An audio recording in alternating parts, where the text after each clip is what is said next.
What's happening, everybody, and welcome to episode 32 of the Good Kraken podcast. I am one of your hosts, Ernell Pearson, alongside the inevitable one, Devin Stanford. Asa, dude.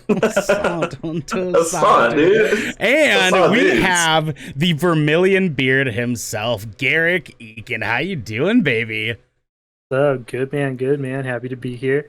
Yeah, it's gonna be a good time, dude. Have you been since the last time that all three of us have been within a vicinity of each other? Oh, dude, it's been quite a minute. Things are good, man. It's literally since when the Let's Go out. I think it's been a while. Yeah, dude. But things are super good. Yeah, man. I know you moved to Utah. You got married. You got lots of life happening to you. It's wild, man. Yeah, keeping busy. Just bought a house. I'm adulting. You're adulting. Well, yeah, and you guys are just now like in through a moving process too, aren't you? Yeah, hence the very empty white room you see behind me. Yeah, My new setup will be much cooler when it's done.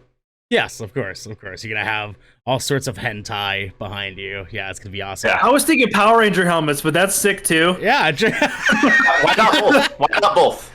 Yeah, there you go. There you go. I love the comparison difference of what all three of us had said would have been cool in your background.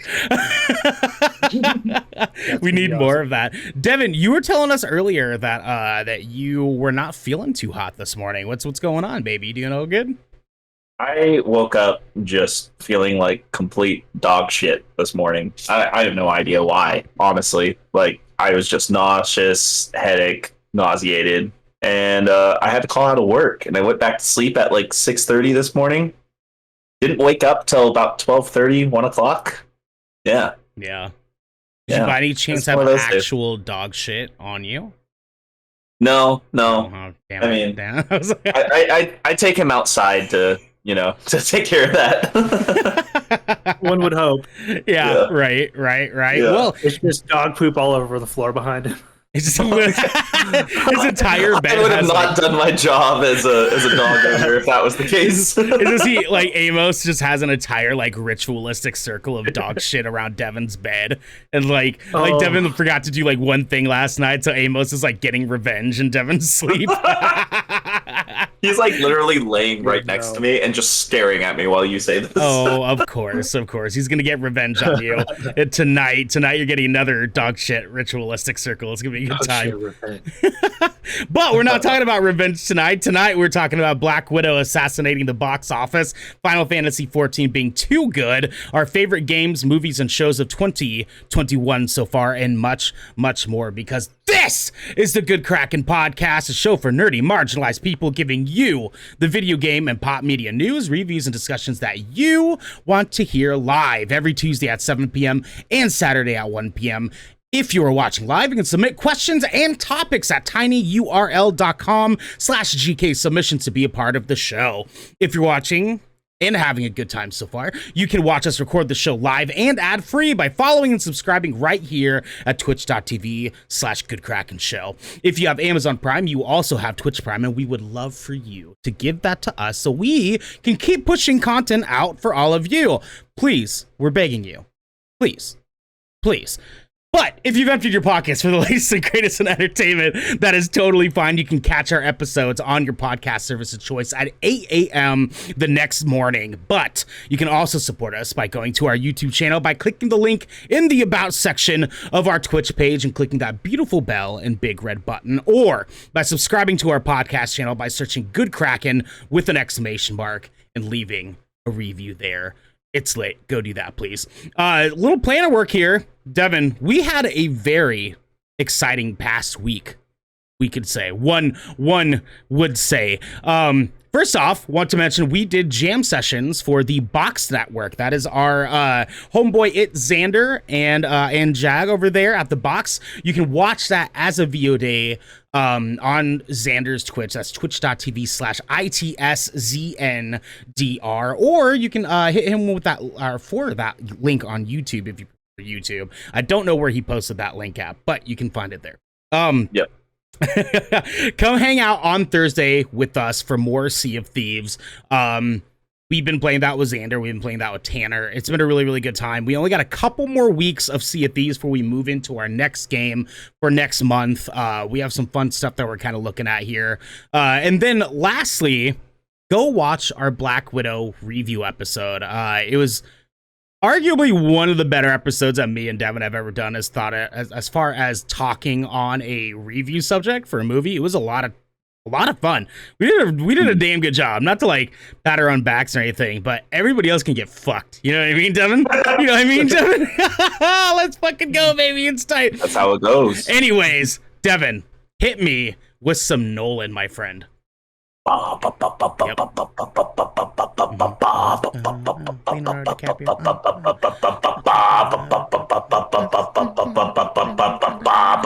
Christopher Nolan.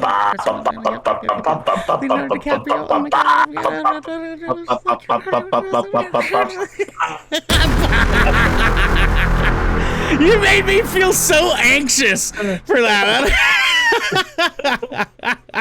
Anyways, we are starting out with our first mini segment called Little Waves. That's where we talk a little bit about some news pieces that didn't quite make our main headlining topics for us to talk about today. And we're just going to kind of breeze over them really quick, talk lightly on them. Not a huge deal. So first off, we have A Quiet Place Part 2 is now available to stream on all Paramount Plus subscribers. For all Paramount Plus subscribers, my bad. I like kind of want to get Paramount Plus just so I can watch this movie because I didn't go see it. I had the same thought. Yeah. It's a good movie. It's like a good movie. But it's like, do I want to pay that just to do I want to do that? Do I want to do that just for the one movie? The one movie. I mean, everybody did that for Disney Plus. That's true. Okay, but here we are, like a year later, using it for much more than just one thing. Yeah, that's how it started, you know? Everybody got Disney Plus for Mandalorian. I see you. I see. What were you saying, though, Garrick? What were you saying, though? Oh, I heard, like, Paramount Plus has quite a bit of, like, their catalog's actually not half decent. I don't know all what's on it, but I've like, peeked at it a couple of times, and it's not the worst. Like, it's definitely, I think it's better than, like, Peacock Plus as far as, like, movies and stuff go. I think an actual dog shit. You said cock. A ritualistic dog shit circle is better than Peacock. Hey, man, Peacock Plus it's got Psych on there and the Psych movies. Like, wait, there's movies? I don't know what else is on there.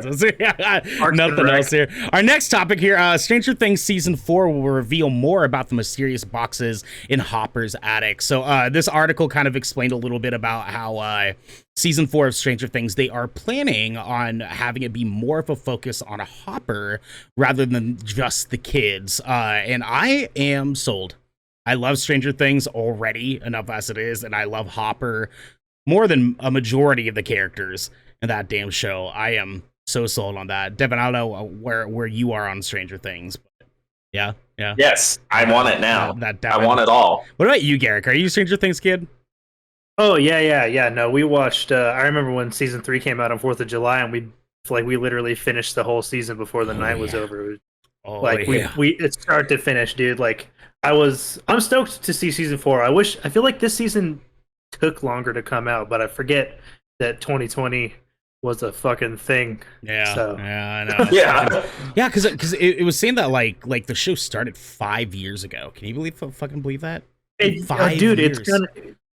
It's crazy. I feel like we've literally kind of watched these kids grow up, especially when a few of the cast members were in it also, and like you get to see them transition to other stuff.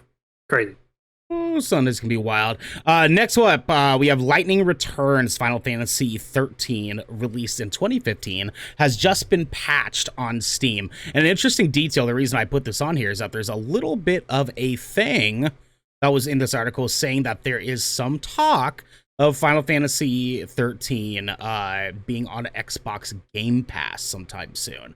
And because a random patch like this coming out of nowhere, one of the little details that got data mined is that it was something familiar with Microsoft stuff, so it'd be interesting to kind of see something like that happen. Next up, we got Hideo Kojima doesn't like calling Death Stranding director's cut a director's cut.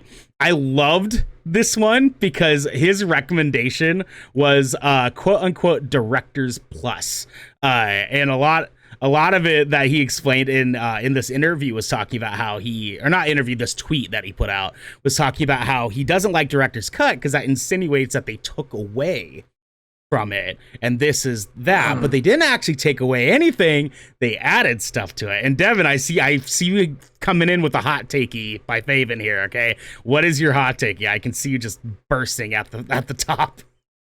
Told you these director cuts are not director's cuts, so get the fuck out. Fuck out. listen. I said, to be fair, in my defense, I said, quote, I don't fucking care what it's called. Just to be perfectly fucking clear, I'll buy any game as long as it's the fucking game I want it to be, all right? Next up, last week, we covered a little segment that talked about a copy of Legend of Zelda that got sold for $850,000, which is a lot. And that record got broken again. A sealed copy of Super Mario 64 sold for $1.5 million, becoming the most valuable game collectible ever. Guys, Garrick, I want to start with you. Is Super Mario 64 worth $1.5 million? Dude, I'm just fucking offended that it sold for more than Legend of Zelda did. Yeah. Like, that's horse crap. Oh my god. I mean, now granted, like, even like the person who was selling it put in a little like bio description box, like, do you want to get the greatest game on Nintendo 64 to ever exist? And I was like, Ocarina of Time? right? Like, I can think of like 4 games that were better than Smash Super Brothers? Mario 64. Maybe not more than that, because Super Mario 64 wasn't that bad. Okay, Donkey Kong 64 was amazing. And Super Mario 64 was way better than Donkey Kong 64. I gotta agree there. Yeah. Maybe not Perfect Dark. Perfect Dark was probably worse than Super Mario 64. Yeah. Go fuck yourself. I'd agree with that. I did ever play Perfect Dark, so, but you know what? Where's our GoldenEye? Where's our Super Mario 64 director's cut? Where is that? Can we get that? They just sold the game again for $60 on Switch a few months ago, and then discontinued the availability of that game and will not let you buy it online or anything. Fucking weird Nintendo shit. Garrick. Dude, I can find physical copies of that game everywhere. It's like, it's ridiculous. Nobody bought it. No, it was so gimmicky. No. It's just like, you can go to Walmart right now and there it is.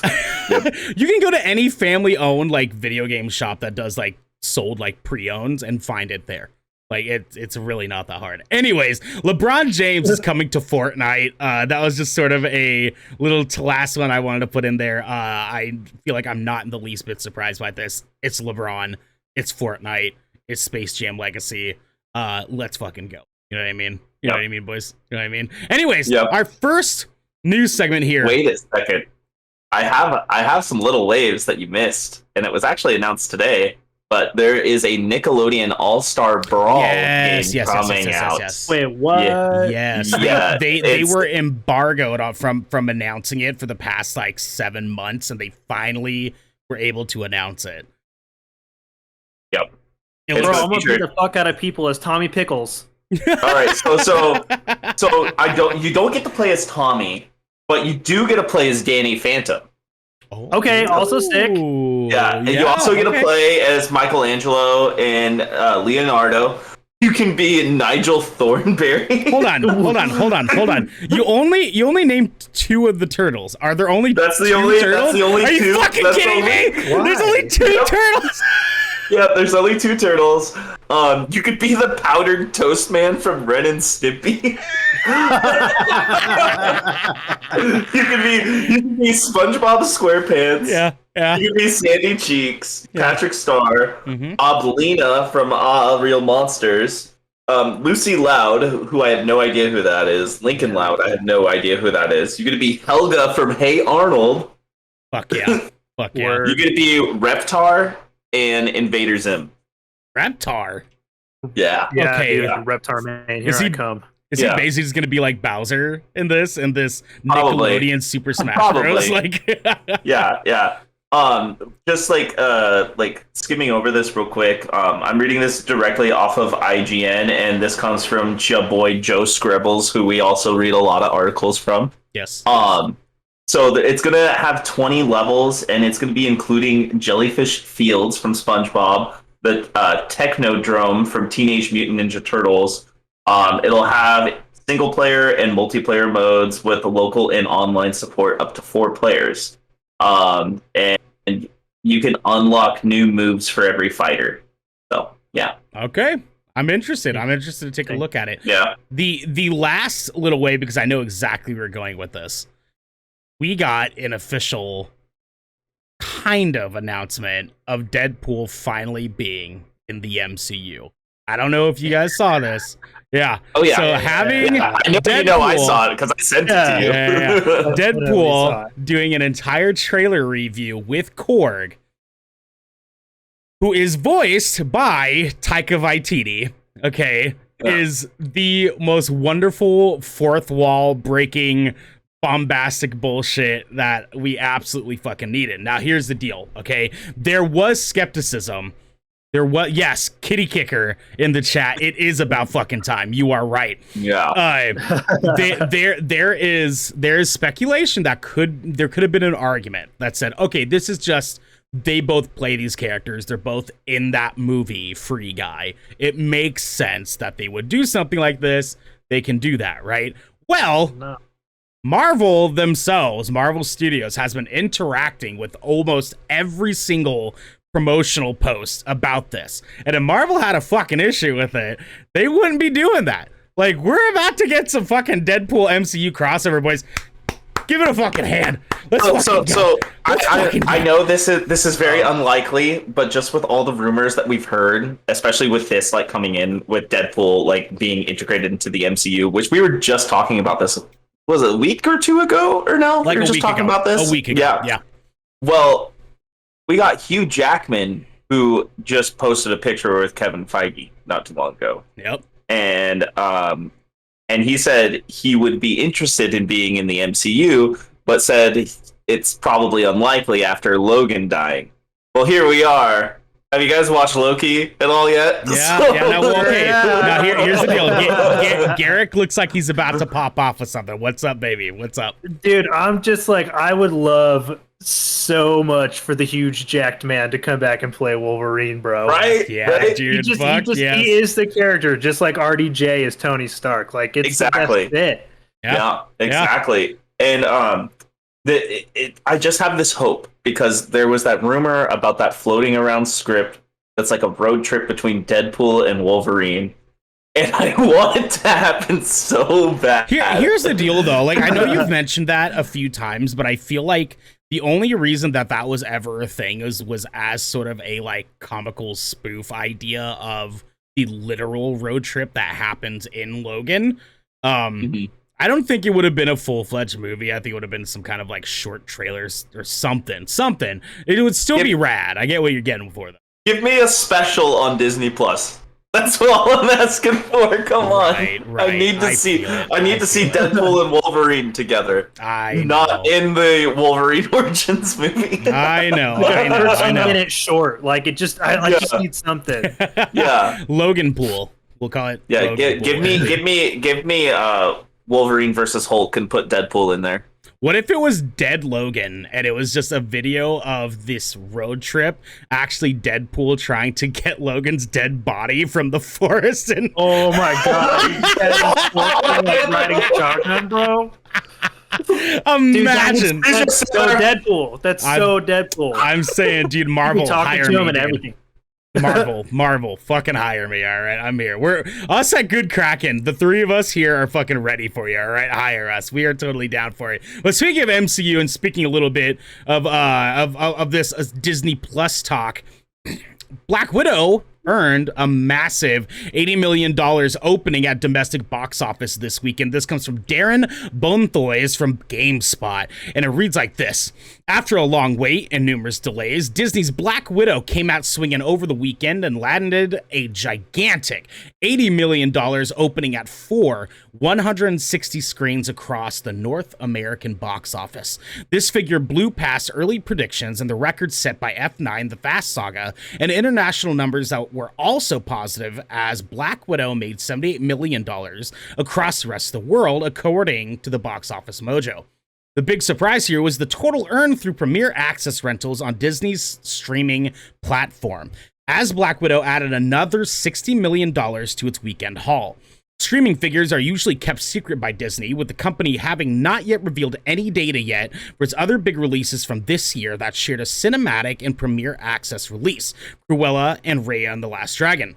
Disney claims that the combined theatrical and Disney Plus Premier Access opening makes this the only film to reach and surpass the $100 million mark since the coronavirus pandemic began, and has the third highest weekend for an origin story film in its franchise after Black Panther and Captain Marvel. With early reviews almost being mostly positive, that word of mouth with an audience hungry for a new Marvel tentpole release helped Black Widow earn big at the box office. Disney will likely look to keep this moment with its next big film release, Shang-Chi and the Legend of the Ten Rings, on September 3rd. Quote, Black Widow's strong performance this weekend affirms our flexible distribution strategy of making franchise films available in theaters for a true cinematic experience and, as COVID concerns continue globally, providing choice to consumers who prefer to watch at home on Disney+, end quote. Disney Media and Entertainment Distribution Chairman Kareem Daniel said in a statement. Garrick, I want to start with you on this, my friend. Does this hit that gas pedal for you? How hype are you about this? Honestly, I think it's really good for the MCU, especially just post-COVID. Like, this is really the first big MCU release we've seen that's like outside of like, you know, the Disney Plus specials, which are sick. But as far as like this goes, like this is definitely like I'm not shocked. I'm not shocked by the numbers at all. Right. Like them waiting to release this was such a good call. And dude, the movie itself was amazing. Like, you got to go see it if you haven't. Like, so yeah. So good. I highly recommend. Devin, where do you sit on this? Yeah, I mean, I think moving forward, it wouldn't be a bad idea to give people that option, you know, with Disney Plus or going to the cinema. Either or, even outside of COVID. I mean, things change, right? Over time, technology has changed, availability, access has changed. You know, being able to go to a movie theater has changed. There's a lot of times that I've tried to go to some of these MCU movies, and the theaters are completely sold out, and I have to look up a theater that's sometimes a half an hour away, you know, just to go see a movie. Yeah. So I'm not surprised at all by how well it did. MCU movies have always done very well in the box office. And I wouldn't be surprised if they do it moving forward throughout the rest of the year. So. Not to mention, too, that this is the very first Marvel cinematic experience since the pandemic started. And also the first Marvel cinematic content we've gotten technically since Endgame. So it's like, you know, having the first outing coming into like a Marvel like theater experience. Of course, this is going to sell well. Of course, it's going to do really well. We did have Spider-Man Far From Home after Endgame. We did have that. Yeah, but I mean, like, you know, that's right. Sure. But that was like, what, a month later? 2 months later? Few months later. That's a few months later. So if you think about like that time span between then and now, it's like this is the first like Marvel content since we've gotten in the past like, 2 years, basically. So it's like, this is fucking bonkers. Yeah. This is nuts. Yeah. I love that it's selling. Yeah. I guess I'm also not in the least bit surprised. Like, anyone could have anticipated that this movie is going to sell well. Now, an interesting part of this that I wanted to kind of briefly bring up that Devin touched on here was that the use of Disney Plus in this scenario, Shang-Chi currently at this moment is not going to be on Disney Plus. They walked that back, so that's not going to happen. But things like this happening with Black Widow making $60 million in Disney Plus Premier Access alone, could potentially be enough for them to decide to even walk that decision back and put it back onto Disney Plus. Now, they were going to do a thing where they were going to make it available on Disney Plus 45 days after it hit theaters, but it's like, let's be real. The Disney Plus doing this with their like high quality, massively demanded content being available on a streaming platform that people at home can watch was the exact same conversation that me and Devin recently had. We were talking a little bit about apps and stuff dropping their access to people being able to do things at home. So we're talking like people with disabilities, people that like don't have the time to go see a movie in theaters. They have now been able to experience movie experiences at home from the comfort of their living room and don't have to worry about traveling to a theater, spending extra money to do this stuff. They can just pay one flat premium price between them, their family, if they invite a friend over, anything, what have you, right? And they can be able to access this movie. I'm a little weirded out and worried that Disney could potentially not want this to be a thing or might not let this be a thing. Garrick, what are your thoughts on that?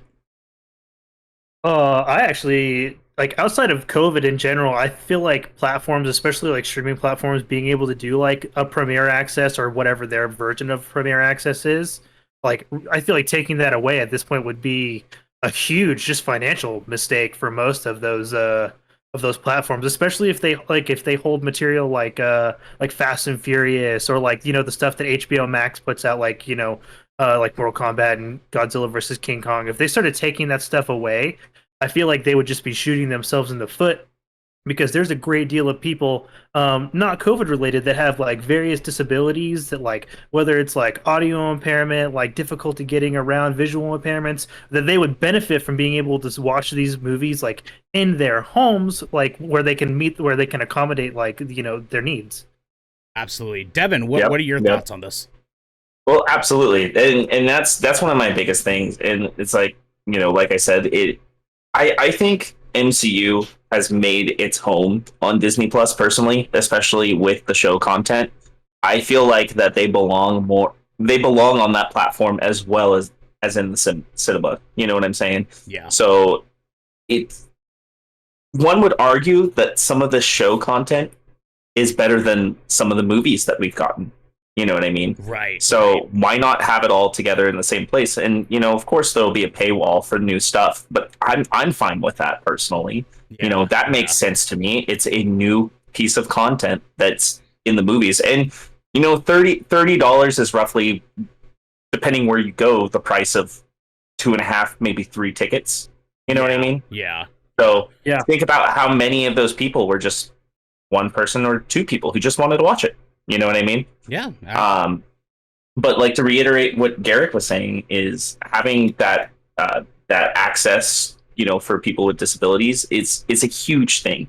And I feel like HBO and Disney Plus, especially over the last year and a half of being, or 2 years, I should say, of being a platform, and how they've integrated that into their platform, that's what's really boosted those platforms to the level that they are, is because of having that access there. Yeah, absolutely. Yeah, 100%. I also want to bring it to attention too, is that like so me and Devin went to go see Black Widow in theaters, and we got to experience that there. It was dope. It was a lot of fun. Unfortunately, the mixing on a lot of the dialogue was a little bit weird in the movie, so there was a lot of dialogue stuff that I actually missed because I just could not hear it.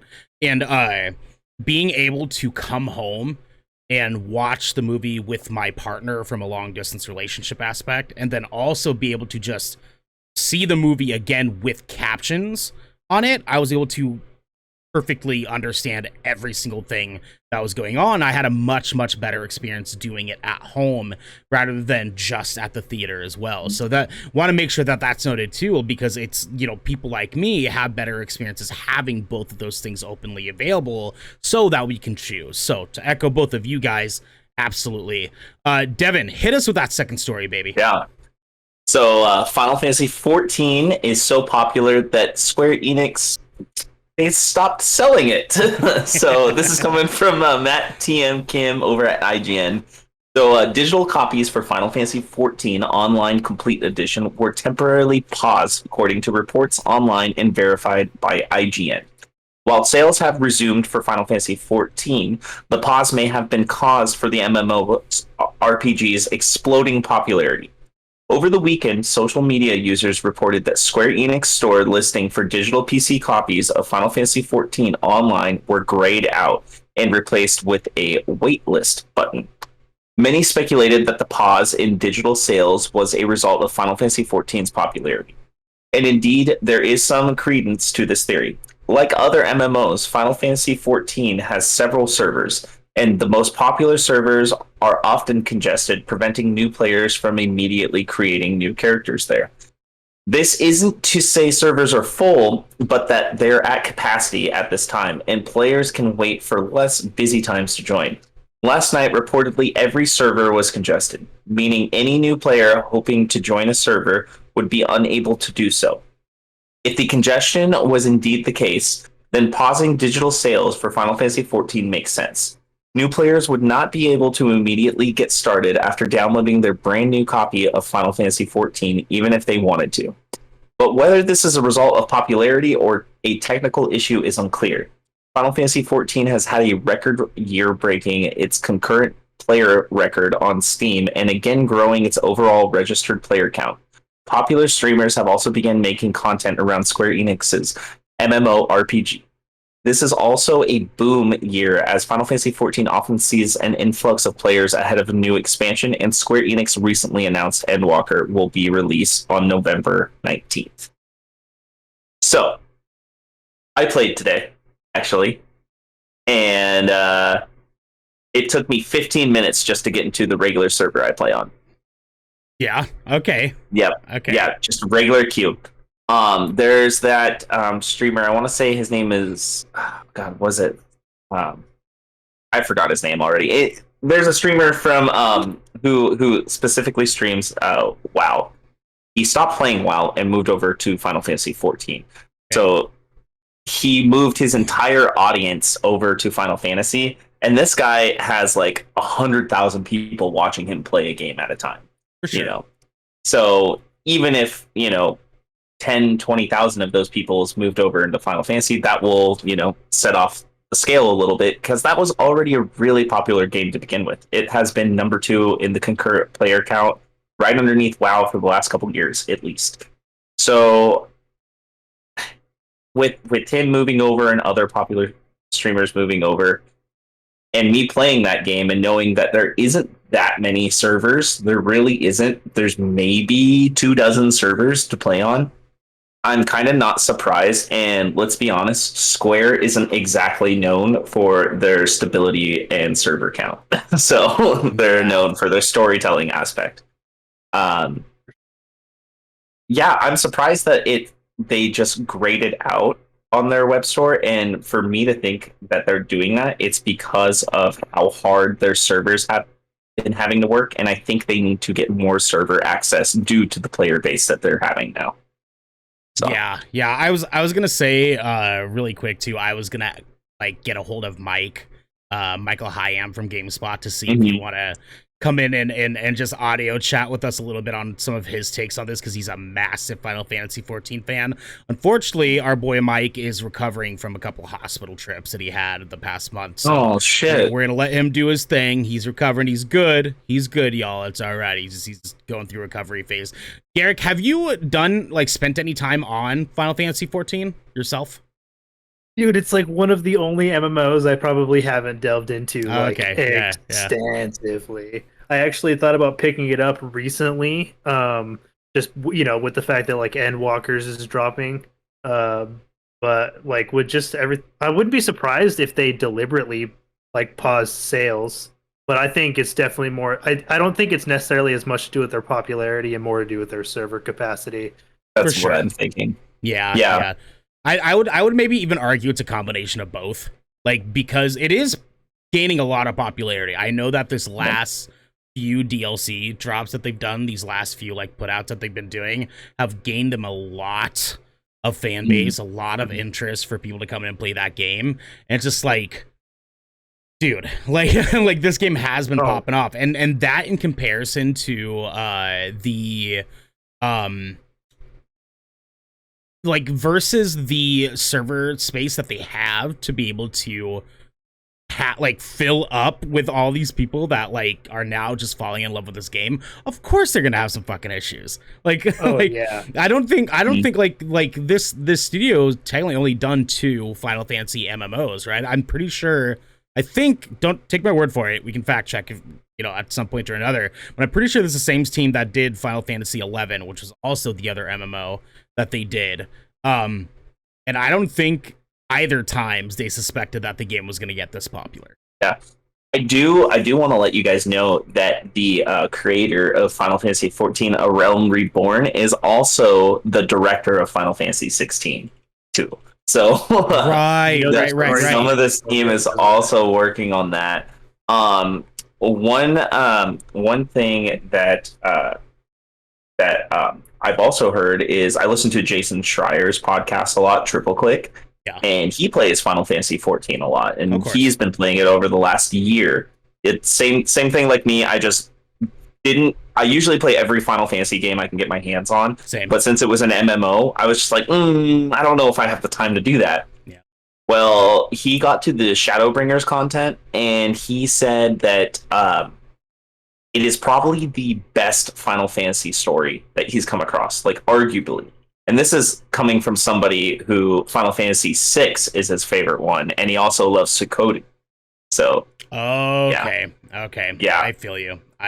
Yeah, it's interesting to see. I'm glad when sleeper games with big MMO capacity start getting the popularity they deserve. Garrick, you look like you had I was there was one of my buddies told me the other day that there's actually like a survey going around on Blizzard's end.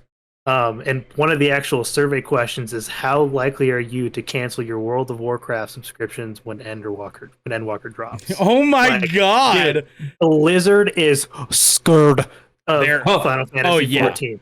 So scared. Yeah. I bet. Which is interesting because WoW has, for the most part, like stood the test of time.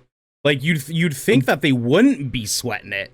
Honestly, they have been like in slow decline. It's a lot of little tweaks that have just kind of started to like just taking little cork holes out of their own ship and just sinking it over the years. Yeah. Well, I mean, and also too, like, guys, we played this shit in high school. Like I played World of Warcraft a long time ago. Yeah. Like, and so it's like the past.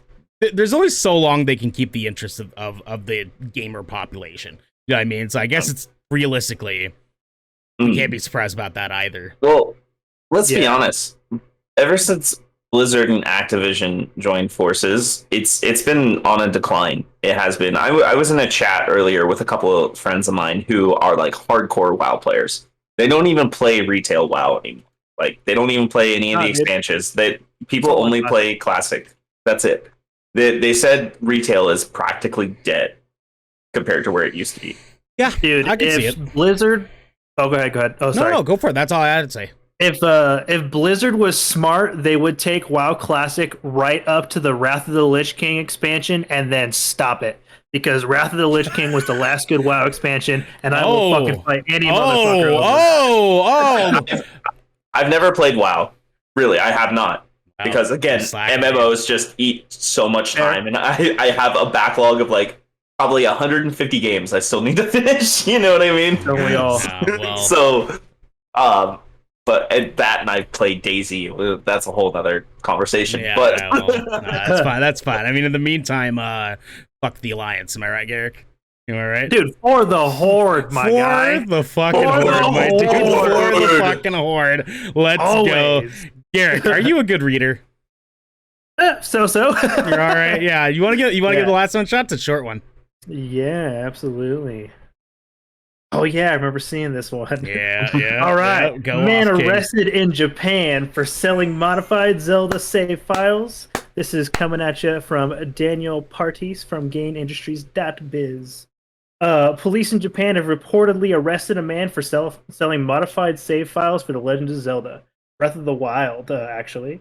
Reported by BSN News and spotted by Dexerto, the man was detained on July 8th for violating the unfair competition prevention law in Japan. That's a mouthful. Yeah. The save files in question were said to be altered to enhance player capabilities as well as add rare items that are difficult to acquire in-game. On the original listing for the Zelda data, which sold online via an auction website, the save files were described as the ultimate save data. The listings were also said to offer an additional service that allows buyers to customize the modification. Breath of the Wild is not the only title the man has modified save files for, according to the report. He told the police he's made 10 million yen, or around 65,000 euros, from selling modified save files to for other titles. They were sold online for around 3,500 yen apiece. Earlier this year, the Pokemon Company took steps to crack down on players that were modifying their save data in Pokemon Sword and Shield. The company said that users could be banned from the game's online services if they were caught modifying their data.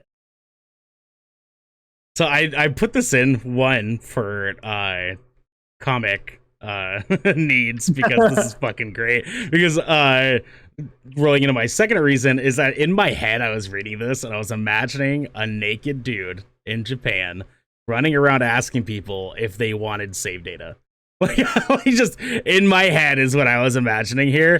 Dude, this is wild. Got it out. Like, you want the video games? I've got the games. He just opens his leather jacket. He's naked. He's got games in his jacket. Like, all right. I hate to interrupt you, Ernell. Yeah, but let's be real. He was running around Japan just going, "What are you buying?" Yeah, exactly. Exactly. He had the weird headpiece on and everything. It was tight. What are you selling? I put this in here because I want to discuss with you guys very briefly because I want to move into the next segment here.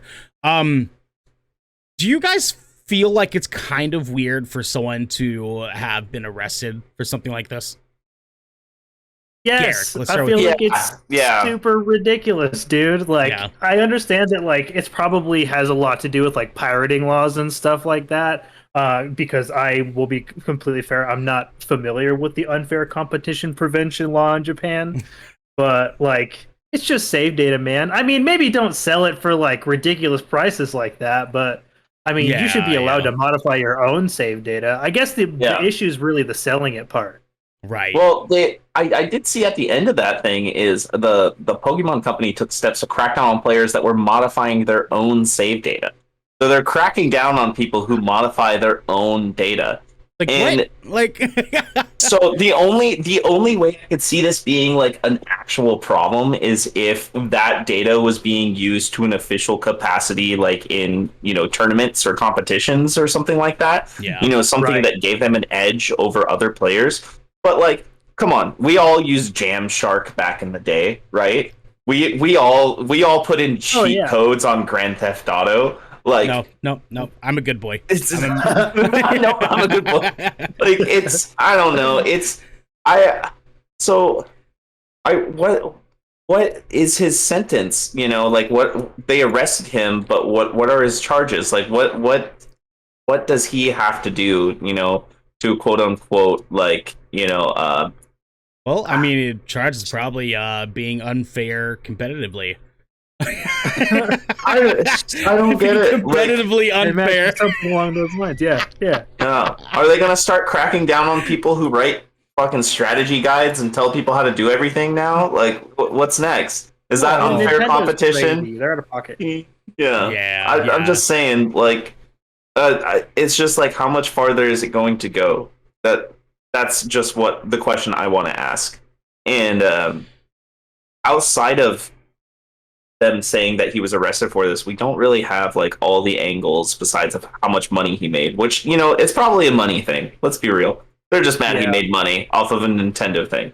Dude, it's Nintendo. Of course they're mad he made money. Yeah. Oh yeah, dude. Yeah. Of course. They that's why they were cracking down on like Smash Brothers tournaments that they were not directly like involved with. Like they're notorious for shit like this. It's like, oh, if you're making money off for a game, even if it's $5, we give a fuck because precedent. And they like it's so weird. Like we have created a thing here at Good Kraken that we like to call the true SNES, which is the strange Nintendo entertainment shit.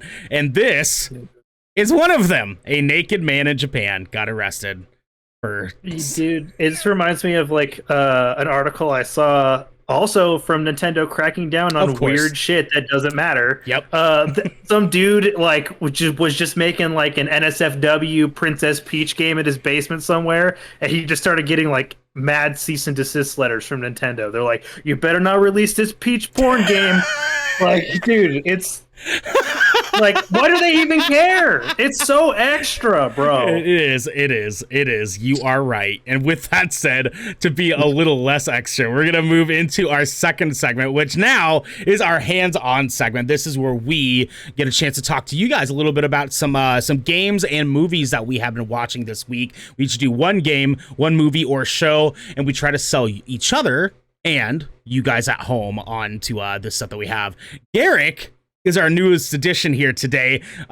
What game have you been playing, and what entertainment have you been watching? Sweet. This was the part I prepped for. Yeah, recently, I have actually, I just got back into Red Dead Online recently. Actually, at the time of recording, so like right now, they actually just released a new patch today called an update called Blood Money, and they brought back. Yeah, dude, it dropped today.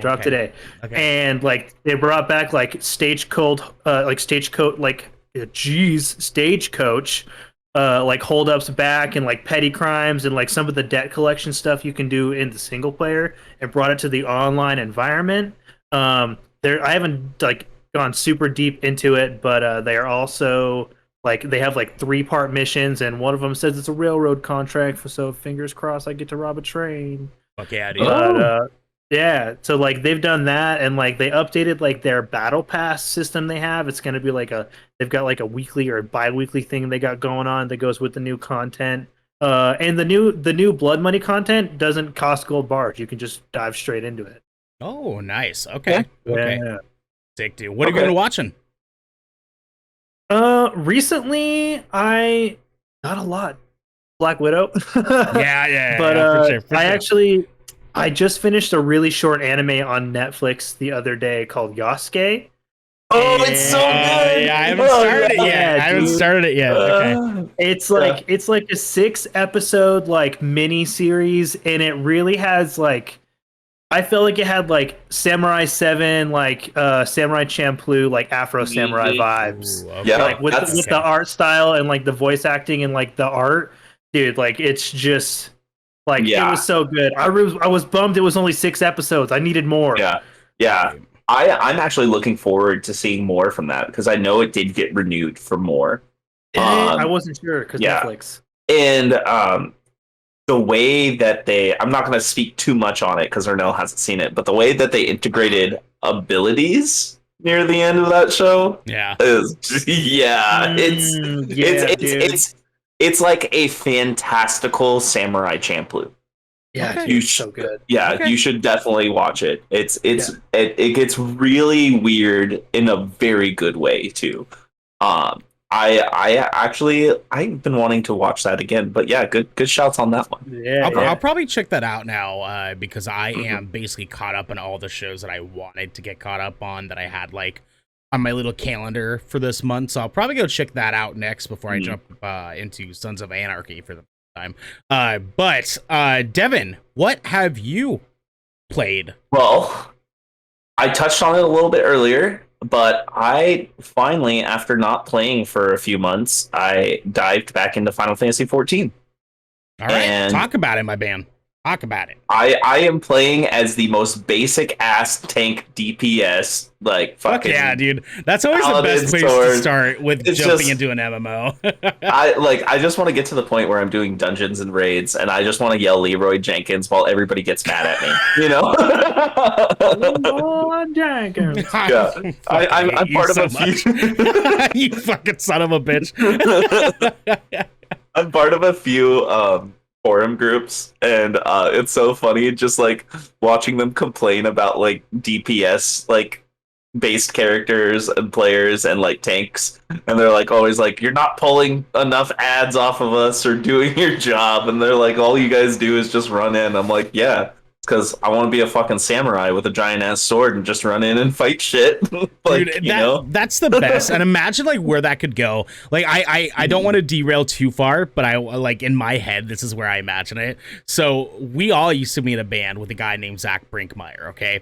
And Zach Brinkmeyer played a game called Dark Souls, which we all know of, okay? Zach Brinkmeyer also used to troll the shit out of people in Dark Souls, where he would make different characters for his multiple playthroughs for him to do dumb, obscene shit. All right. This one time I watched him do a playthrough for like a month. David, whom we all know, dared Zach Brinkmeyer to do an entire playthrough wearing nothing but a burlap sack and use a giant club. That was the only thing he was allowed to do in that game, was fight with a giant club with a burlap sack on his head. And Brinkmeyer basically said, bet, right? And so what was funny is that he was doing this, going into PvP and finding people in the forest, doing the entire game, fighting people through there, to the point where people in some Reddit forums were starting to talk about this guy in a burlap sack with a great club beating their ass. Like, I saw 3 posts in a matter of like a week talking about Brinkmeyer's character. So he named it. I can't remember what he named his fucking character. It was like the Great Sack or something like that. But I seeing that, it's like, that's what I want for Devin here. I want Devin to be the guy in forums that people are talking about. Who the fuck is this guy screaming Leroy Jenkins for no reason? And how amazing would that be? Yep. I'm hoping for that as well.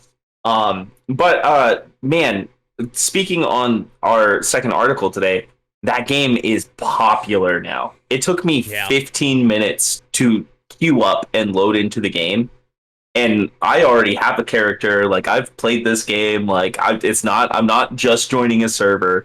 It's just the queue like sometimes goes up to 1,100 people now. It's like WoW Classic when WoW Classic came out. So it's up there, dude. It's up there. They have the most concurrent player base out of any MMO right now. Well, I was gonna say that WoW didn't pop off until a few years after. Classic did. That's what I meant. No, I mean like when they reiterated Classic. Right. Yeah, that's what it's like trying to get into a game. Yeah. So, but I really like that game. They did a great job on the creature design. Granted, this game is an older game. It's been around for, I want to say, about 6-7 years now. Final Fantasy 14, because it came out about the launch of the PS4. Yeah. It was like a year after the PS4 came out. So, fact check. Yeah. My only complaint is with the game on its graphics is I feel like the textures are very dated. You know. Yeah, of course. It's an MMO. So originally came out in 2010, so it's an 11-year-old game. Oh wow! Even wait, is 14 came out in 2010? Final Fantasy 14 online, September 30th, 2010. Okay. Look up the release of Realm Reborn. I was gonna say that's when it got good. Yeah, that's It's true. Yeah, it's very true. They actually 2013. Okay, so that was with the release of the PS4. So I know that they actually shut down the servers for like 6 months to a year before they re-released the game as a Realm Reborn, because it was so bad when it first came out. It was so bad. But I've been playing that. The creature design's really good. I mean, I'm mostly just doing fetch quests for the most part right now, because I'm not at that point where I'm doing the like high tier stuff. I'm just trying to like mainline the main story, because I have 4 other expansions I have to play getting up to Endwalker, and I don't even think I'm going to get there by November, because we're talking like 200 to 300 hours just of story content. You know? Yeah, easy. At least. And I just want to get to Shadowbringers, because I just want to be a Dark Knight swinging around a fucking gun blade and then switching over to being a samurai. Hold on. Whoa. Fucking pause. You can get gun blades in this game? Yeah. You can get gun blades. Oh yeah. Yeah. Okay. And you could be a Dark Knight, and you could be a samurai, and you could be a ninja, and you could be a summoner. I heard that they have all the same classes that they did, and like think Final Fantasy Tactics stuff. Yeah. Okay. Think Tactics. Now, what have you watched? Oh wait, what was that, Garrick? Oh, I can't wait to play a Reaper. Oh yeah. Are you playing? Are you playing FF14? I'm getting back into it. I actually just rebought it on my PC because I had it on PlayStation. Oh, we should play together. Sure, we should play together. Yeah, no, definitely, for sure. You guys do that. I'll be over here finishing my my not time consuming games. Yeah, that's fine. Go play Doki Doki. Yeah, I will. I kind of want to replay that fucking game. It was fun, dude. As far as watching, outside of seeing Black Widow, and of course we did our review episode, which also had spoilers in it. This last Saturday, definitely go watch it if you haven't.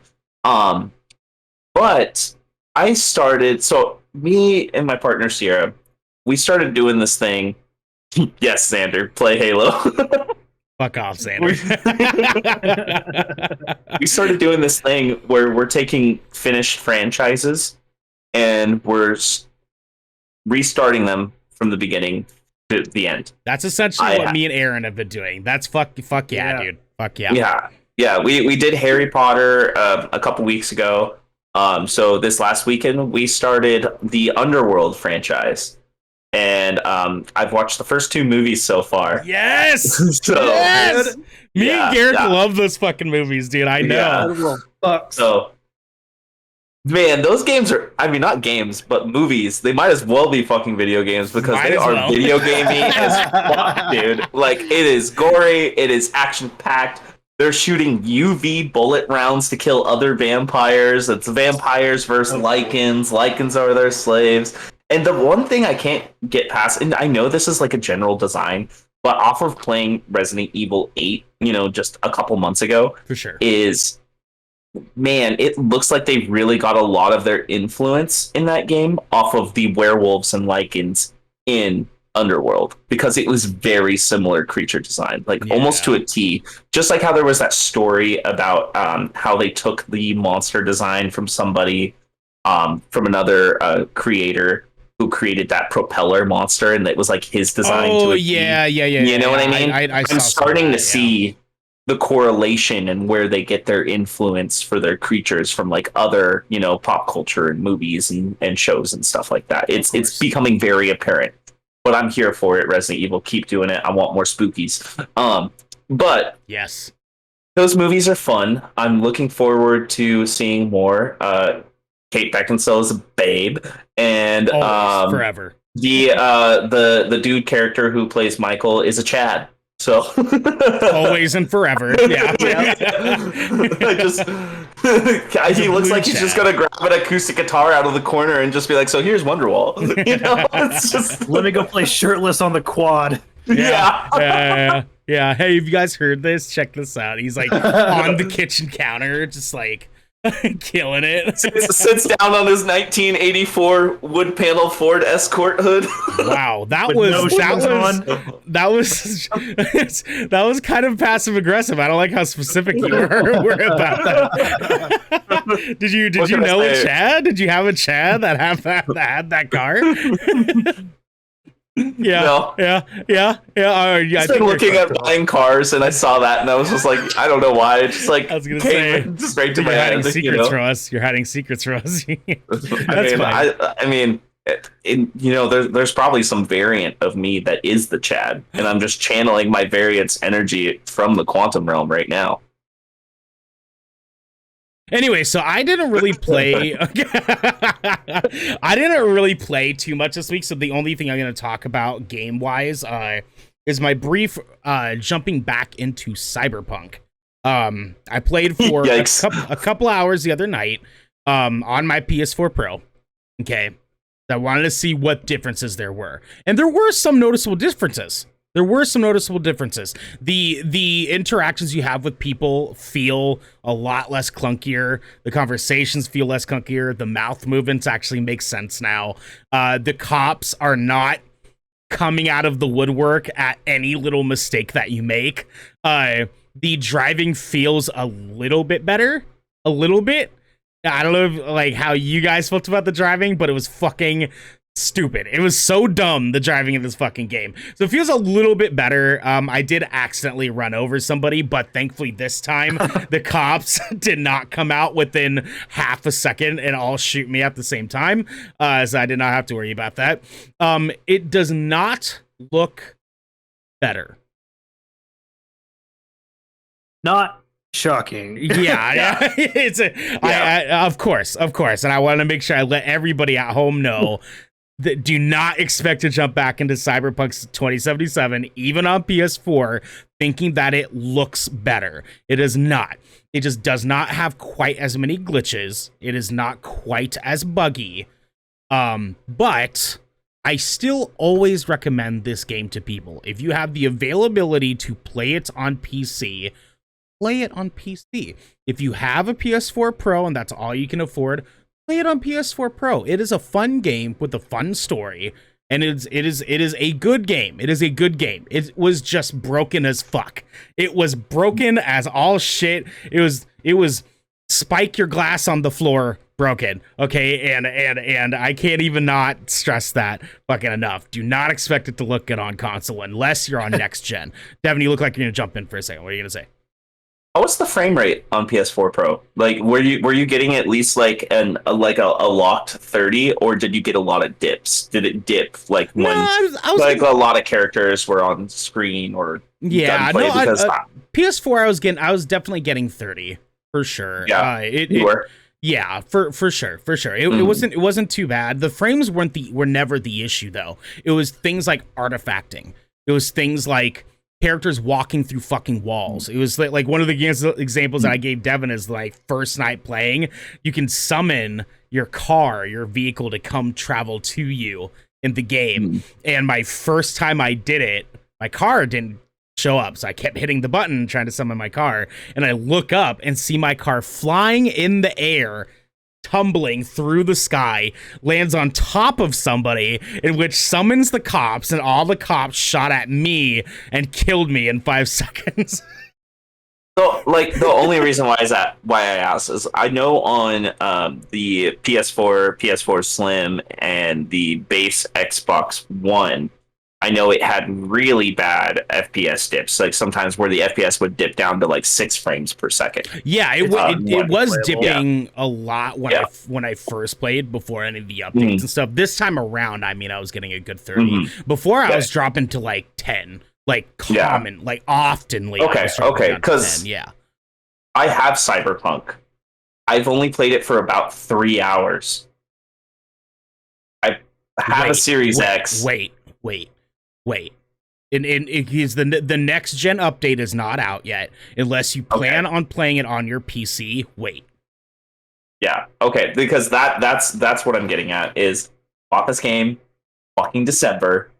I'm supposed to have a next gen update in fucking February. Yeah. I know. I totally get it. I'm so mad. What I will say is that you're not missing out. It is a good game, but because of everything that happened, there's not conversation happening around this game, other than the fact that people are shitting all over it. That's the only conversation that's having around this fucking game. You are not on a time crunch. You do not have to worry about experiencing it or anything. Just wait for either play it on PC or wait till the next gen upgrade. Yeah, I'm waiting for the next gen upgrade because I want to play this game at a solid 4K 60. You know what I mean? I want that experience, especially for a single player game like that. That's what I want. I want you to have that experience too. Garrick, did you played this too, didn't you? Yeah, I actually have it on PC. Oh, lovely. So you had a great time. Well, the reason why I bought it on Xbox and not PC is because I got a Series X, and I used to only have a Radeon Sapphire 570 GPU. Yeah. Now I have a 3060, so I could possibly buy it on PC, but I'm not giving those fuckers more money. Right, exactly. Dude. Because that's one thing too, is like I contemplated getting it on PC as well, because like my PC specs are definitely better than my PS4 Pro specs. But at the same time, like, do I really want to give CD Projekt another $60. Do I really want to do that? Probably not. I wouldn't even buy that game for $20 on PC. No, I'd buy it for I'd buy it for 30, maybe 40. Nope. It's listen. If they come out with a next gen upgrade, 45. I think you're underestimating how good this fucking game looked on PC. This game, no, I've seen the videos. If this game if this game dropped down to $40 on PC and on console, and they release that next gen upgrade, absolutely people should fucking buy it for $40. It's a good game. It is a good game. Yeah. It just looks like shit if you don't have a 3080. It looks like absolute dog shit. I have a 3060, so that's my contemplation, because technically the GPU inside the Series X is technically a little bit stronger than the 3060 because it is a dedicated piece of hardware that is only in the Series X. Yeah. Yeah. So I want that experience, and I know I've done a lot of graphics comparisons between games that I have on PC and on console, and I'd say about 80% of the time that console outshines my PC. So yeah, I can see it. It's surprising. Yeah, I mean, but anyways, continue on. I'm sorry. Better. For next gen console, it fucking better outdo your PC to some extent or another, for sure. With that said, the other thing that I wanted to talk about for like watching, I had actually just finished last night watching season 2 of I Think You Should Leave. And I don't know if either of you have watched this on Netflix. So for our listeners and viewers at home, I Think You Should Leave is a like comedy sketch show reminiscent to things like Key and Peele, Mad TV, except each skit is only like 2 to 3 minutes long, and the episodes are only 15 minutes long. And these skits are also so dumb. It is the stupidest bullshit on the planet, and it's so funny. It's so fucking funny. So the very first episode, each episode has like a variety of like 4 or 5 small shorter scripts, and then has one longer script to end off the show for the final like 5 to like 7 minutes. And it's almost always has a relatively bigger named actor in the final skit as a sort of like side character or something. The first episode has Steven Yeun from Walking Dead. And this, I'm going to tell you guys this one because I want to sell you for Garrick, the people at home. The final skit of the first episode, it's Steven Yeun's birthday. And he's opening presents from his friends. And Tim Robinson, the creator and writer of the show, is one of these friends. And he says, hey, or actually, sorry, which he opens friends from one of his like homegirls that are sitting next to him. And he's like, oh my God, thank you, I love you. And she's like, oh, I put a gift receipt in there in case you don't like it. He's like, oh, I won't need that. I love this gift. She's like, oh, you're so sweet. And then Tim Robinson gives him his gift, and it's like a door wreath.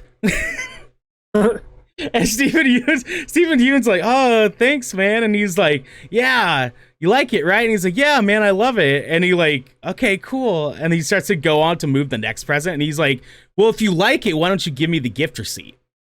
And he's like, I like the gift, man. And he's like, right, but if you actually like it, you don't need the gift receipt. So give me the gift receipt.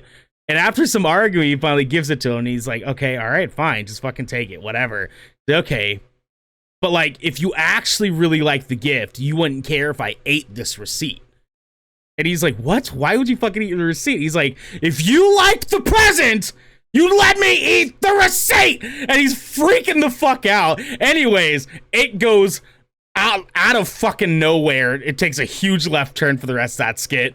Go watch this fucking show. It's hilarious. It's stupid. It is the most low IQ, low hanging fruit fucking comedy on the fucking planet. But it is great. It is so damn funny. With that said, we are going to move into our third and final segment of the show, where we are going to be talking about our favorite games, movies, and shows of 2021 so far. This sort of format we're going to do is kind of just a going around in a circle. We're going to start with you, Garrick, and we're actually going to start on our favorite show of the year so far. And each of us are going to do our favorite show, and we'll come back to Garrick, do our favorite movie, come back to Garrick, do our favorite game. Now, here's the deal. Me and Devin kind of touched on this topic a couple months ago, and now I wanted to do it again to give a little quick update, because we have played and watched more stuff since the last time that we really talked about this. So, Garrick, what is your favorite show of 2021 so far? That is actually kind of tough because Disney Plus has really been crushing it this year. Yeah. But my favorite show of 2021 so far is probably Loki, honestly. Like I was gonna say Falcon and Winter Soldier, but I think Loki's got me a little bit more invested. Like the casting's good. I love, like, it's just nice to see Tom Hiddleston's Loki in like front and center, where like Loki's character deserves to be. Like he's like, his whole character is being the center of attention and like dominating everything. And he brings that 110% in this show, and it's just so good. Absolutely, dude. Yeah, they've been killing it with Loki. I'm excited for the final episode this week, boys. Oh man, it is stressful out here. Yeah, tonight at midnight, it's gonna be wild, dude. It's gonna be wild. Devin, oh my god, what is your favorite show of 2021 so far? So I was actually thinking about Loki too, but I also want to finish the final episode before I can make that decision, which, we're, a little less than 4 hours away from that being a thing. For sure. But I want to throw a little bit of curveball. My favorite show of 2021 is definitely season 4 of Castlevania. Oh, yeah! Wow, dude, yeah. I get it. Yeah. Have you watched that show yet, Garrick? I'm halfway through season 3, man. Fuck, man, you need to finish the show. Season 4 is so goddamn good. It's so goddamn good. Oh my god. Yeah. Oh my god. Devin, speak on it. It's just, the animation is great, the storytelling is great, the characters are great. There's 3 main characters, and they do kind of go off and do their own thing for a little bit in this final season. And since you haven't seen it, Garrick, I'm not gonna give you any spoilers or anything. Thank you. Yeah. The banter though throughout the whole show that all these characters have is just magnificent, because they just subtly kind of shit on each other the whole time. And I'm here for it, you know. It's easily one of the best parts of the show. yeah, and the action is good. Really, really good. The monster design is amazing. The character design is amazing. The continuity of the story and the lore, it's all there. And if you've played any of the games, which I know the 3 of us have, it just hits you in that nostalgic spot. Like every single episode, you're like, "Oh, I remember that thing. Oh, I remember that creature. Oh, I remember that character." Yeah, you know what I mean? dude. It's so good, and it had an ending that I didn't expect, but I was really happy with it. I was really happy, and that's all I'm gonna say about that. Again, no spoilers. No spoilers. Yeah. We're good about no spoilers here. We're half decent at this. So it's I just want to put out a second runner-up was a show that I did not expect, though, was Sweet Tooth. Okay, shut the fuck up, because Sweet Tooth is my 2021 favorite show of the year so far. So Sweet Tooth has no right being as good as it is. It's absurd. I don't know if you've got a chance to watch a show yet, Garrick. Do it if you have not. I have not. I have a creeping anime backlog that's been haunting me, and it's kind of put my Netflix. Just watch Sweet Tooth. I get it. Just Sweet Tooth. Just watch Sweet Tooth. It is a quick, like, what, 7 episode burn? 6 episodes? Yeah, episodes? It's like 6 or 7 episodes. Yeah. They're about 45 minutes long. This was something that Ernell and I just happened to come across a trailer when we were going through our calendar one time, and then we were both like, yo, what the fuck is this? It turns out it's a DC property too. It's a Actually. DC Really? property that is produced by RDJ and his wife. So Yep, Robert Downey Downey Jr. and his wife have produced this fucking show, and it is just an outstanding story. The kid who plays Sweet Tooth is a phenomenal young actor. The way that they build relationships and character arcs in the show, amazing. You feel some kind of way about every single character in the show, and I haven't felt like that since The Walking Dead originally came out. And it's like they do such a good job of building those relationships and making you give a fuck about this story, and more specifically about Sweet Tooth and his journey. If you have not watched it, fucking watch it. It makes you cry almost every episode. Every episode has something that happens that will fuck you up. Absolutely. Be a mess. Absolutely. Yeah. Even if it's not like a sobbing cry, you will feel a choke, a pit in your heart for some reason or another, and for at least one part of every episode. Guaranteed. It makes you feel things. Watch this fucking show. Garrick, what? Wait, can I say something? Yes. Not to derail and kind of off topic, but since you brought up Robert Downey Jr. being a producer, I just want to say I was paying very close attention to the Underworld credits, and the screenplay and executive producer of the Underworld series is fucking Danny McBride. Yes, I lost sir. my mind. Yes, sir. When I saw that. Yeah. But yeah. How do you think that man's still rich? That's what I was gonna say. Is like, funny enough, it's like Danny McBride, guys like Danny McBride, Seth Rogen, Jonah Hill, all those guys in that weird little circle, all have kind of a weird history in Hollywood, in their movie career. That's not just acting like some fucking moron in a movie. Like, these guys are actually good at what they do. And Danny McBride, you wouldn't think it, but he is good in Hollywood. He's a talented fucking guy. Absolutely. He deserves that credit for sure. Garrick, what is your favorite movie of 2021 so far? That one's actually a little bit easier. My favorite movie of 2021 so far is definitely probably Godzilla vs. King Kong. Oh, we got a guy who liked it. Yes. Okay. Dude, I live for kaiju movies, and like, I understand that the story might not have been as compellingly written as King of Monsters, which I do prefer of the three so far. But the fight scenes were just so rad, man. And CGI is just so fucking insane these days. They can do so much. I know, dude. I know. Like, I'll never get over like that sweet overhead slam where he just like absorbs the axe, where he like absorbs his Godzilla's nuclear breath and just goes full Thor on him. Dude, like, it's too good. Let's just forget about the Mecha Godzilla part at the end, let's enjoy everything up before that. And it was just so much fun. It was just a super, super fun movie. I'm all about the kaijus, man. Like, all about them. That boat scene too was actually really good. It actually like gave you a little bit of anxiety and made you like scared for Kong for a second, even though you knew that was going to be the end. But just like, they made it look very bleak there for that the 10 minutes of the movie. And also, how the hell did all those people like really survive a boat tipping over like that? Don't get me wrong, I love the movie, but I have so many questions.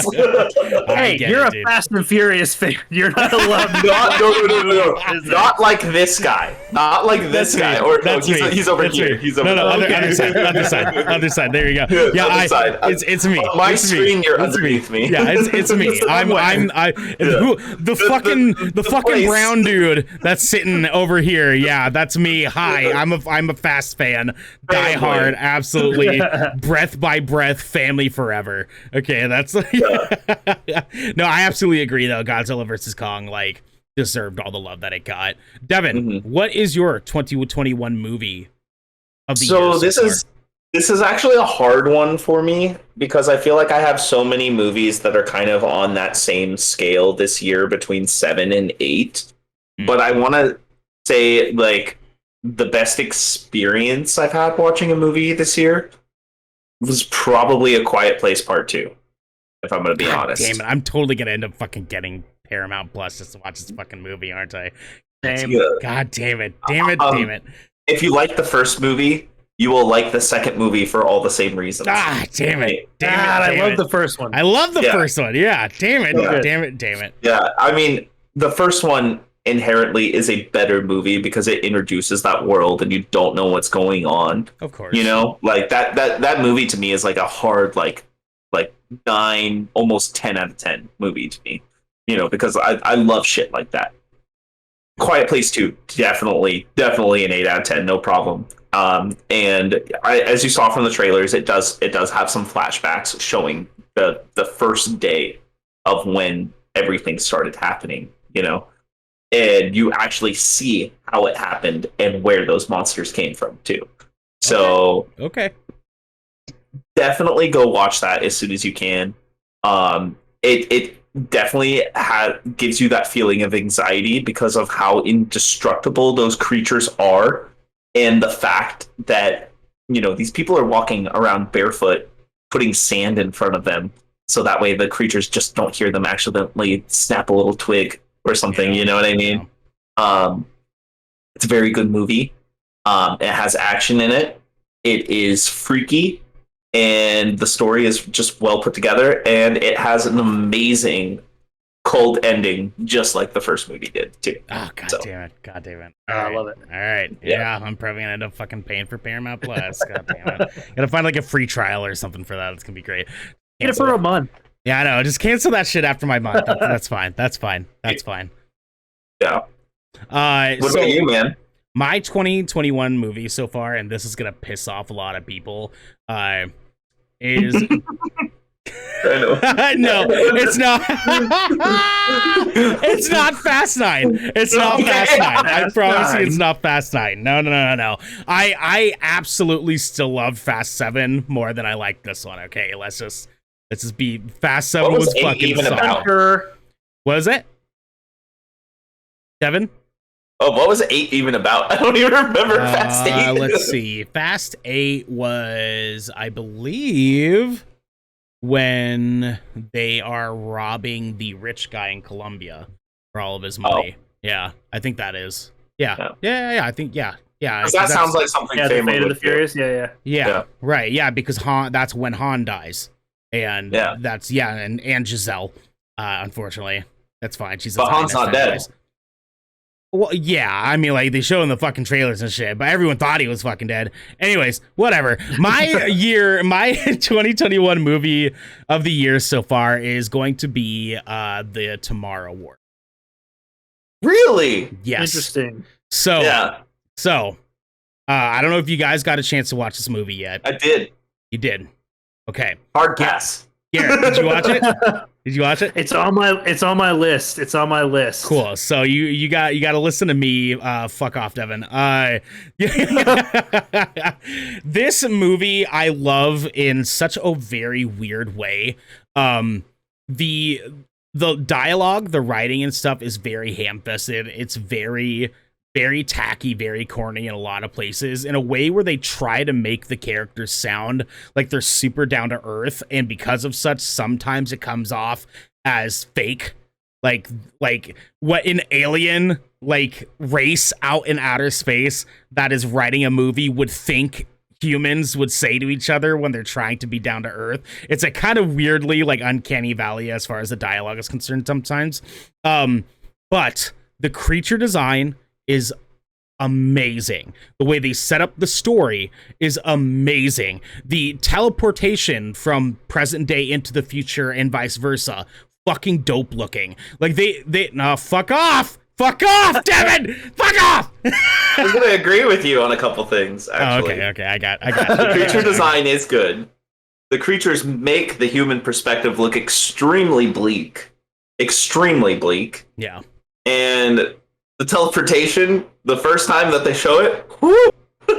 Yeah, it's a little rough there, but it's like everything else around it though looks fucking dope. Like they do a lot of really cool things in this movie, and now that they're having talks about having a Tomorrow War 2, and after this movie getting the attention that it has, I have no doubt that they're probably going to do even better the second time around. But they do a good job of a lot of cool stuff. The third act of this movie is awesome. I loved the third act of this movie because everything sort of comes together because of everything that happens in the second act, but this third act is so fucking dope how they handle tying up all the loose ends. Yeah, if you ever watch this, also watch this for sure. Garrick, it's our last circle, guys. Garrick, what is your 2021 game of the year so far? This one's actually super duper easy, at least for me. I don't know how it is for you guys, but dude, Monster Hunter Rise. Whoa, really? Monster Hunter Rise, dude. Okay. I am such a Monster Hunter fanboy. Like, sure, it doesn't look as like next gen-y as like Monster Hunter World does, but it's like a return. I feel like this game was like a mix of like the good things from Generations and World, and like just brought it back to form with like more of the original like art style with some updated. A lot of people kind of feel like it was like, oh, they just had to do like their Nintendo Monster Hunter title and they didn't like it a ton. Right. But dude, it was probably one of the first Monster Hunter games where I got to the end of like the end game content and finished all the village quests because I was actually kind of interested to see where the story went.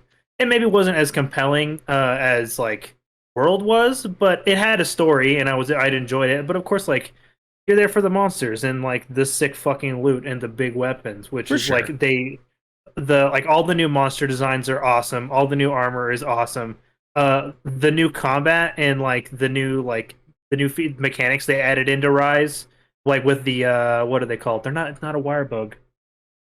Like I'm spacing. It's like a grappling fly of some sort. It's like a firefly that you can swing around on. I'm spacing the name of it at the moment. But it's just.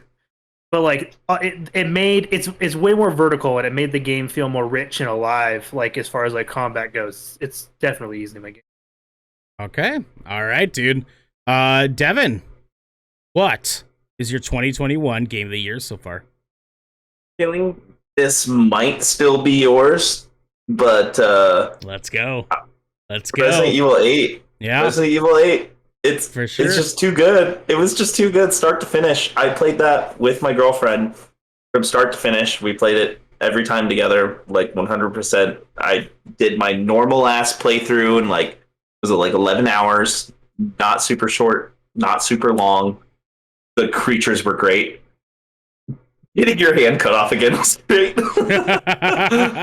You know? Of course. That game was just fun. It kind of turns into more of an action game after you get past the first part.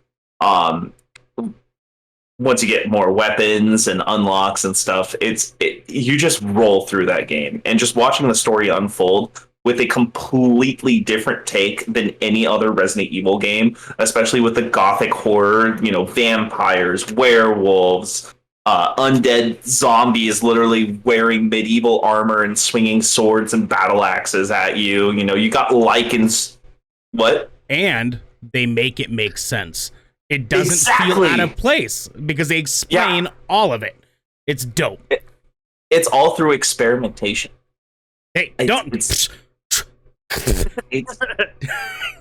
It's Resident Evil. Everything's experiments. It's like, what the fuck? That's not even a spoiler. That's like a franchise trope, not a spoiler. Yeah, like everything's experiments. They always have crazy creatures and things. And then instead of it, being a licker or a wall crawler that's just a fleshy pink thing that's shiny that you see in almost every other Resident Evil game, or somebody's head splitting open and there being a tentacle with an eyeball at the end of it, Or a sword. Sometimes has a sword in there too. Yeah, it's got some weird bone blade thing, That's what every other Resident Evil game is. This one was different. It was cohesive with the story. It picked up right after Resident Evil 7 Biohazard. And I cannot wait to see what this DLC that they promised at this last E3 is going to be that is going to continue the story, because I am very interested to see where this franchise goes moving forward. Yeah, definitely big agree on that, and I want to see that DLC that they plan on having. Fun fact though, Devin, Resident Evil 8 is no longer my game of the year. Because my game of the year so far is Doki Doki. No, God. That was not a good experience by any means. That was it's 2:00 in the morning. Why am I doing this to myself experience? Didn't you just say you were going to replay it? I do because I am interested in some of the other stuff that can happen in the game that's like also kind of fucked up. I want to see like what happens in those results, but it's not like some massive like replay value fucking game by no means. But that's why my game of the year so far is actually going to go to Knockout City. Oh, okay, that makes a lot of sense. If I was to break this out between story and multiplayer, that's my multiplayer game of the year easily. Yeah. This fucking game had me and you and Chase and Xander and even Josh, all of us. No, Xander, not fucking Halo. Fuck off. It had all of us having the most fun I feel like we all had throughout a majority of the pandemic. Like, I had so much fun playing Knockout City with you, Devin, and with Chase, and with Xander, like, almost every single fucking night for a month that we played this fucking game, and getting you obsessed with it after the first playthrough that you did. You were like, I don't know, and you got way worse about it than I even fucking did. This game is so fucking good. They nailed giving us the perfect party game. So I actually been wanting to play that game again, but it is that game that I will not play without my friends, because playing that game without being able to talk shit to everybody is just not as fun. Yeah. Garrick, did you play it? I'm assuming you played it, right? I've actually been playing it recently. I actually been kind of getting back into it. It's so much fun, dude. Do you guys want to play? 100%, dude. I don't have anybody to play with at the moment. I've been flying solo. Oh man. Oh God, you've been solo queuing?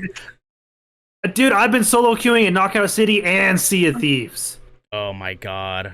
It's been rough times. Bless your heart, Garrick, because that is I'm a trooper. That is roughing it. Yeah. Yes, I have to say that Knockout City has just been slaying it as far as giving us a game that is a solid multiplayer, that is a solid party game, that is a solid fucking just competitive game as well, because they've already started doing Knockout City tournaments. They've already started like broadcasted tournaments. It is a big competitive game now, and it's only going to get bigger. Like, I can see this game coming out, then it's going to have this same exact thing that happened with Fall Guys, I feel, where it's going to come out, it's going to be like, yeah, sure, it's fine. And then 6 months down the line, some fucking Twitch streamer is going to find it and start playing the shit out of it, and it's going to blow the fuck up from there, and everyone's gonna be fucking on it. So that's why we all have to get as good as we possibly can, so that we can go fuck up everybody else.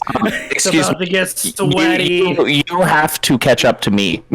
Yeah, I know, you piece of shit. Fucking. I prestiged in Knockout City. Go fuck yourself, Devin. I know, and I fucking hate it. I hate it so much. Who says that? I prestiged in Knockout City.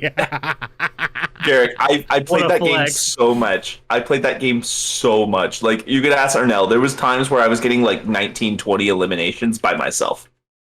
Yeah, I hate it. The controls are what make that game as fun as it is. It's so good. Like, it is so mechanically sound.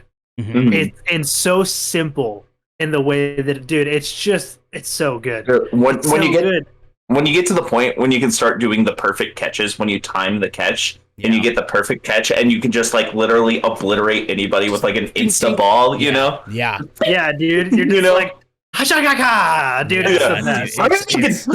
it's dope. I never thought, like, because when I first heard about this game, I was like, there's no way they're gonna make a competitive dodgeball game be big, right? And then I actually like started looking at like the gameplay videos of it, and I was like, no, No shit. And so like I told Devin, hey, we gotta try this fucking game. We have to fucking try it. And I originally was just gonna play it with our boy Chase one night. And then I just played it on my own one night to kind of get a feel for like the controls and stuff. And I was like, yo, this game is fucking great, dude. And we got Devin together. He had an time with it the first night. And then like 4 nights later, he hits me up while I'm at work. He's like, dude, I haven't been able to stop playing Knockout City. I was like level like 35 or something in the fucking game, and Devin in like 3 days had surpassed me already. And I was like, what the fuck? Like, I was gone for fucking 3 days. Like, and bro, I haven't showered or anything. I think last time we played, I was like 90 something and you were still like 55. 65. Yeah, I was okay. Single digits. Oh, Garrick, dude, you got a lot of knockouts. Two sucks. Listen, yo, Xander, get back at me. I fucking replied to you and said KO City tonight. Let's go. I know. Yeah, you're gonna have to message him. But with that said, though, we had a really good time talking about some of our favorite shit from this year so far, and there's lots more to come. We're probably gonna do another updated episode. Xander's on Apex right now. That's what he said. Shit, I might have to hop on some Apex. God damn it! You guys are. I have shit I have to do after this anyway. So you guys pick whatever game you want to play and just let me know how it goes. It's gonna be a good time. But anyways, we're gonna be doing an updated version of our Game of the Year of 2021, probably somewhere in the first week of next year. It's gonna be a good time, especially going towards looking at the Game Awards. As we get a little bit closer, we'll be talking about some of our favorite games and stuff like that when we get closer to the Game Awards. It's going to be a damn good time.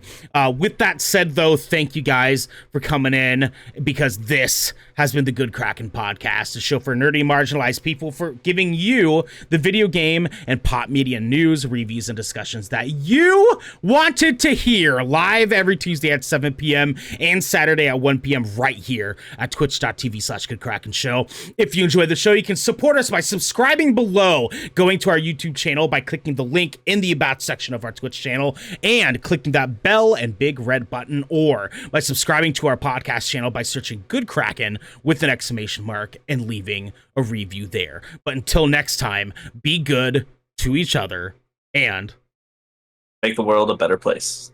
I like it. I like that. That's great. I also fucking hate it. Kill things. Kill things. You know what? Fuck you, Ernell. Yeah, I know. Fuck off, Devin. You know what I mean? Garrick, you're alright. You know? As he chugs his White Claw, okay. You fucking troglodyte. I think that chat he was talking about earlier was oh my god!